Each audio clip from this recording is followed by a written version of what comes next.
শুভ সকাল বন্ধুরা। তো তোমরা সকলে কেমন আছো? আশা করছি সকলে বেশ ভালো আছো, সুস্থ আছো। আজ নতুন একটি ঝলমলে ব্লগে তোমাদের প্রত্যেককে জানাই অনেক অনেক ভালোবাসা। আজকে হলো রবিবার, এখন ঘড়ি কাটাতে ঠিক সময় হয়েছে সকাল ৮টা মতো। সকাল সকাল ঘুম থেকে উঠে সমস্ত কাজবাজ মানে আশিবাসি যে কাজগুলো থাকে সংসারের প্রতিনিয়ত সেগুলো কিন্তু সেরে নিয়েছি। আর সেই ক্ষেত্রে তারপরে স্নানটাও সেরে এসেছি। আর তার আগে ওই যে স্নান করার আগে বাসি যে থালা বাসন রাত্রে এগুলো ছিল না, সেগুলো ধুয়ে আমি রেখেছিলাম এক সাইডটাতে। এখন সেগুলো সমস্তটা সাজিয়ে রাখবো। এরপরে রান্না বাড়া রয়েছে, চা বানাতে হবে, অনেক কাজ রয়েছে। আশা করি আজকের ব্লগটি তোমাদের বেশ ভালো লাগবে। আর তার পাশাপাশি আজকে কিন্তু সকাল সকাল শ্যাম্পুটাও করে নিয়েছি। কারণ কি জানো তো, এই যে মালের কাজটা করি না, ভীষণ পরিমাণে মানে চুলটা নোংরা হয় আর ভীষণ ঘরও নোংরা হয়। তবুও চেষ্টা করি একটু পরিপাটি করে রাখার। আর সেই ক্ষেত্রে আজকে মাথায় একটু শ্যাম্পু দিয়েছি আর তারপরে সোজা এই যে স্নান করে চলে এসেছি ঠাকুর পুজো দিয়ে রান্নাঘরে। এখন রান্নাঘরটা ভাবলাম থালা বাসনগুলো একটু গুছিয়ে রাখছি, তবে এই মানি প্লান্টে ভীষণ পরিমাণে ধুলো পড়েছে, একটু ছেড়ে নিলাম। আর এই গাছগুলো কিন্তু দেখো আমি জলে রেখেছি, তাও কতটা সুন্দর হয়ে উঠেছে। মাটিতে ছাড়াও জলেও কিন্তু মানি প্লান্ট গাছ ভীষণ সুন্দর হয়। আর নতুন নতুন শিকড় বের হয়, ডগাও বের হয়েছে, দেখো কতটা বেশ ভালো লাগছে। আর এই রান্নাঘরের গাছগুলো ভাবলাম তোমাদেরকে একটু দেখিয়ে দিই। জানো তো, আবার গাছে পিঁপড়ে ধরেছে। আমাকে একটি দিদিভাই না বোনও কমেন্ট করেছিল যে তুমি গাছের গোড়াতে হলুদ জল দাও, তো আমি ভেবেছি এখন থেকে দেব। দেখি গাছগুলো কি হয়। এই গাছটাও দেখো কত সুন্দর হয়ে উঠেছে। তবুও দেখো ওই যে কালো কালো ছোট ছোট পিঁপড়েগুলো হয় না, তো সেগুলো আবার ভীষণ পরিমাণে ধরেছে। জানি না গাছগুলো আবার কি হবে। গাছগুলো এতটা সুন্দর হয়ে উঠেছে, মানে কি যে বলবো, ভীষণ লকলকিয়ে উঠেছে।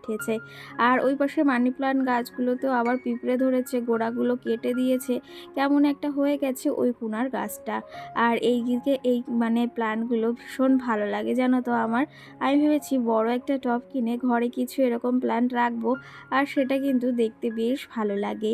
আর সত্যি কথা বলতে, আমরা যদি ঘর গোছানোর বা ঘর গোছানোর বিষয়ে একটু যদি বেশ সতেজ থাকি না, তাহলে বেশ সুন্দর লাগে। আর একটা কথা হচ্ছে, সেটা হচ্ছে ঘরে কোনো গাছ বা কোনো প্ল্যান্ট রাখলে সেটা দেখতে আরোই ভীষণ সুন্দর লাগে, আর সেটা কিন্তু আমি ভীষণ পছন্দও করি।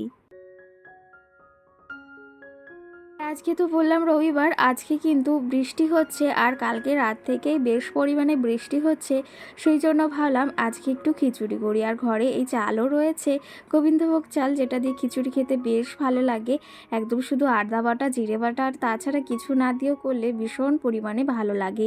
এর যে এতটা সুন্দর গন্ধ, সেটা আর কি বলবো। আর সকালে আজকে কিন্তু লিকার চাই করেছি নিজের জন্যই শুধু। আর তোমাদের দাদাভাই ওইদিকে কাজে বেরিয়ে গেছে। তো ভাবলাম এখন চা বিস্কিটটা খেয়ে নিই, তারপরে রান্নাটাও তো বসাতে হবে। আর আজকে খিচুড়ি করব ভেবেছি, একটু বেগুন ভাজা আর একটু ডিম ভাজা করব। সঙ্গে মামামের জন্য আলাদা করে ভাত আর ডিম সিদ্ধ দেব, সেটাই ওর খাওয়া হয়ে যাবে আজকে সকালে। আর তারপরে দুপুরে ভেবেছি কিছু একটা রান্না করে দেব, তরকারি। আর এদিকে কিন্তু আমি মটর ডালটা প্রেশার কুকারেই দিয়েছি সিটি দিতে। কারণ কি বলো তো, মটর ডালটা একটু ফুটতে বা একটু সেদ্ধ হতে বেশ খানিকটা সময় লাগে। সেই সময়টা যদি আমি ওই মানে একটা কড়াইতে বা হাঁড়িতে দিই না, প্রচুর পরিমাণে গ্যাস পুড়ে যায়। আর সেই ক্ষেত্রে কিন্তু মানে কি বলবো, যেখানে আমার ওই গ্যাসটা যে আমার 5 মিনিটে হয়ে যাবে যে ডালটা সিদ্ধ হতে, সেখানে আমার 20 মিনিট কিন্তু এই কড়াইতে সিদ্ধ করতে লেগে যাবে। সেই অনুযায়ী একটু বুদ্ধি খাটিয়ে সংসারের কাজগুলো যদি একটু পরিপাটি করে করা যায় না, তাহলে আমাদের এই সংসার থেকে অনেকটা খরচ বাঁচে। আর আরেকটা বিষয়, সেটা হচ্ছে আমাদের খরচ যদি আমরা বুঝে শুনে না ঠিক করি, তাহলে কিন্তু খরচ উল্টে বেড়েই যায়। আর একটা বড় কথা কি জানো তো, আমাদের মধ্যবিত্ত পরিবারে অনেকটা হিসাব করে সংসারের প্রত্যেকটা জিনিস চালাতে হয়। যেরকম আমি গ্যাসটা কিন্তু অনেকটা হিসাব করে চালাই। আর কি বলো তো, গ্যাসটাই যেহেতু এখন রান্না করা হচ্ছে, আগে তো শীতকালে উনানে রান্না করতাম, মাটির উনানে। তবে এখন গ্যাসেই রান্না করা হয় দুবেলা। ওই সকালেরটা একবারে করে নিই আর রাত্রে কিছু করতে হয়। তো সেই জন্য কিন্তু অনেকটা হিসাব করে একটা গ্যাস আমি চেষ্টা করি 3 মাস 3.5 মাস চালানোর। কারণ আমাদের বাড়িতে রান্না হয় অনেকটা অনেকটাই বলতে দুজনের তিনজনের রান্না তো, কিন্তু পরিমাণটা একটু কম, সেই ক্ষেত্রে গ্যাস খরচটা একটু কমই হয়। আর তার থেকেও বড় কথা, আমি কিন্তু এই যে চালটা আগে ভিজিয়ে রাখি, যেমন সঙ্গে কিন্তু আমি এই যে প্রেসার কুকারে যে ডালগুলো সিদ্ধ করি সেগুলো কিন্তু প্রেসার কুকারে করি, তাহলে আমার অনেকটা কিন্তু গ্যাস মানে সেখান থেকে বাঁচে। আর তার থেকেও বড় কথা, রান্নার পরে গ্যাসের যে মেইন সুইচটা থাকে নিচে, তো সেটা অফ না করলে না গ্যাস অনেকটা বেরিয়ে যায়। তার জন্যই কিন্তু রান্নার পরে গ্যাসের ওই যে নিচের মেন সুইচটা থাকে সেটা বন্ধ করে দিলে গ্যাস কিন্তু একটুও বের হয় না। আমি দেখেছি অনেককে এই রান্নার পরে গ্যাসের ওই নিচেটা বন্ধ করে না, সেই ক্ষেত্রে গ্যাস অনেকটা বের হয়ে যায় আর খুব তাড়াতাড়ি গ্যাস কিন্তু শেষ হয়ে যায়। যাই হোক, তোমাদের এই টিপসটি যদি ভালো লেগে থাকে অবশ্যই একটা কমেন্ট করে জানিও। আরেকটা বিষয়, সেটা হচ্ছে আমি এই যে রান্না করে নিয়েছি খিচুড়ি, একদম আজকে শুধু আদা বাটা জিরে বাটা দিয়ে করেছি, ভীষণ টেস্টি হয়েছিল খেতে। আর সঙ্গে বেগুন ভাজা করেছি, আর সঙ্গে ডিম আর পাঁপড় ভাজা করেছি। এই আজকে সকালের আমাদের মেনু। এদিকে কিন্তু খিচুড়িটা রান্না করে খাওয়া দাওয়া কমপ্লিট হয়ে গেছে, মামামকেও খাইয়ে দিয়েছি। আর এখন এই যে সোজা চলে এসেছি ঘরে, বিছনাটা আমি আগেই তুলে নিয়েছিলাম, আর এখন বিছনাটাকে একটু পরিষ্কার করে নেব। চলো, সঙ্গে তোমাদের বেশ কিছু কমেন্টের রিপ্লাই দিতে হবে। আগের দিন ভিডিও আমি শেয়ার করার চেষ্টা করেছিলাম, তবুও আমি পারছিলাম না। কারণ কি বলো তো, জানো তো আমি বাড়িতে বসে একটু এক্সট্রা কাজ করি, যেটা হাতের কাজ বলা হয়।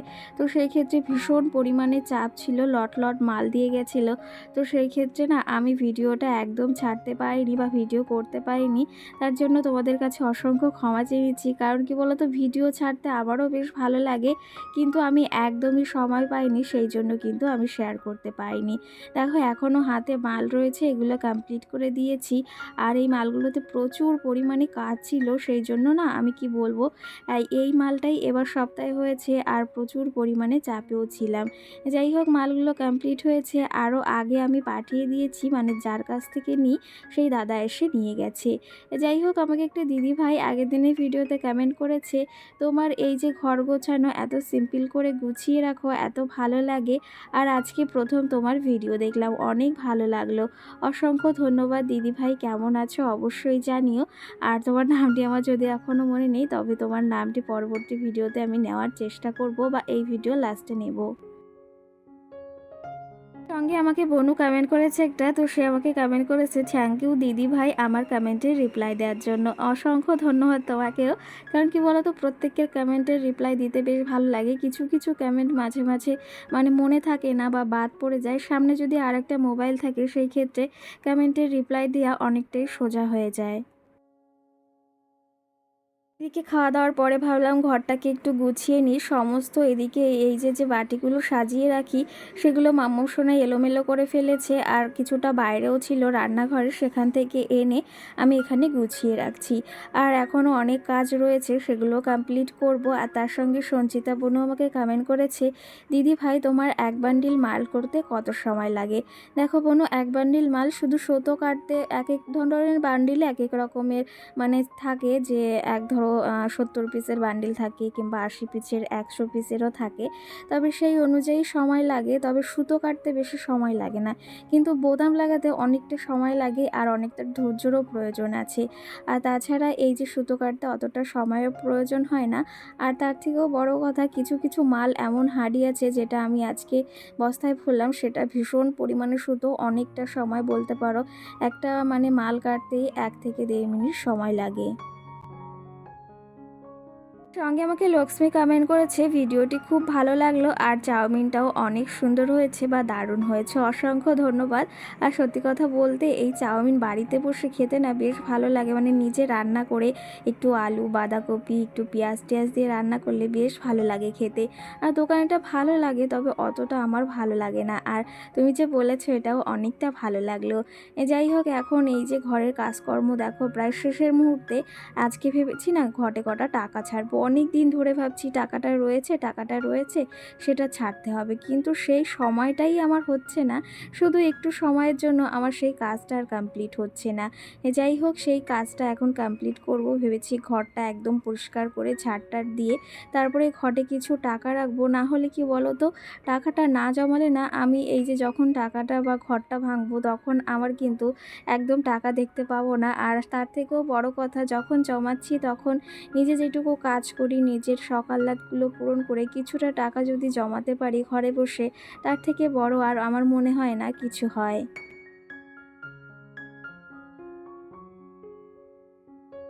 সঙ্গে প্রিয়া আমাকে কমেন্ট করেছে, দিদিভাই তোমার এই সংসারের কাজকর্ম দেখতে আমার বেশ ভালো লাগে, আর আমার বাড়ি রাজারহাট, আর তুমি এরকম করেই ভিডিও দাও, আর এই ভিডিওগুলো দেখতেই ভালো লাগে। অসংখ্য ধন্যবাদ।